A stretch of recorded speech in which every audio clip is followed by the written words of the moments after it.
नमस्कार विद्यार्थी मित्रांनो, आज आपण इयत्ता 7वी शारीरिक शिक्षण नोंदवही प्रकरण क्रमांक 9 व 10 लेझिम व आरोग्य ह्या प्रकरणाची उत्तरे पाहणार आहोत। आगे पाहू। येथे व्यवस्थितरित्या मी तुम्हाला उत्तर लिहून दिलेले आहे। तुम्ही जर आपल्या द लर्निंग लॅब या यूट्यूब चॅनलवरती नवीन असाल तर आपल्या चॅनलला सबस्क्राईब करायला विसरू नका, जेणेकरून असेच नवनवीन व्हिडिओ सर्वात प्रथम तुम्हालाही पाहायला मिळतील। पीछे पाव।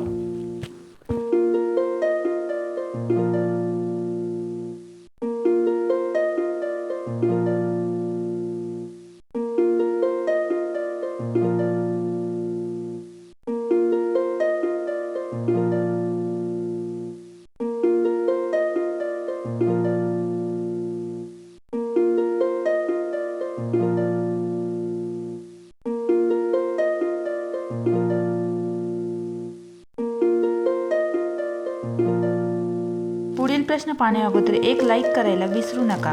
खाली प्रश्नांची थोडक्यात उत्तरे लिहा। आरोग्याच्या दृष्टीने आपला आहार कसा असावा? आपला आहार वेळच्या वेळी चौरस व समतोल असावा। तेलकट पदार्थ न खाता वाढत्या शरीराच्या पोषणासाठी दूध, अंडी, मांस, धान्य, पालेभाज्या, फळे इत्यादी पदार्थांचा आहारात समावेश असावा। मधल्या वेळी भूक लागल्यास चणे, शेंगदाणे किंवा इतर फळे खावीत। सकाळी न्याहारी, दुपारी भोजन, संध्याकाळी मधले खाणे व रात्री भोजन हे वेळापत्रक असावे। त्यामुळे पचन संस्थेवर ताण पडणार नाही व पित्ताचे विकारही होणार नाहीत। 2. मैदानावर जाताना वैयक्तिक स्तरावर काय काळजी घ्यावी? उत्तर: मैदानावर जाण्याच्या अगोदर आपली नखे कापावीत। हातामध्ये कडे, अंगठी, गळ्यात चेन तसेच मुलींनी कानामध्ये दागिना घालू नये। सैल व सुटसुटीत आणि शक्यतो सुती कपडे घालावीत। मैदानावर जाताना स्वच्छ व प्रसन्न मन ठेवून उत्साहाने जावे। खेळून आल्यावर लगेच पाणी पिऊ नये। शक्यतो कॅनव्हासची बुटे घालावीत।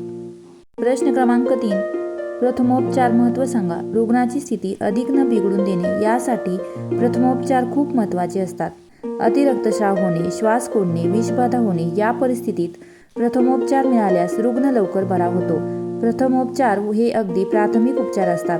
तरीही असे उपचार करणारी व्यक्ती प्रशिक्षित असेल तर त्याचा खूप फायदा होतो आणि रुग्णाची प्रकृती गंभीर होण्यापासून त्याला वाचवता येते। अशा रीतीने आपला व्हिडिओ इथेच संपला। भेटूया अशाच नवनवीन व्हिडिओमध्ये। तोपर्यंत लाईक, शेअर, सबस्क्राईब करायला विसरू नका। धन्यवाद।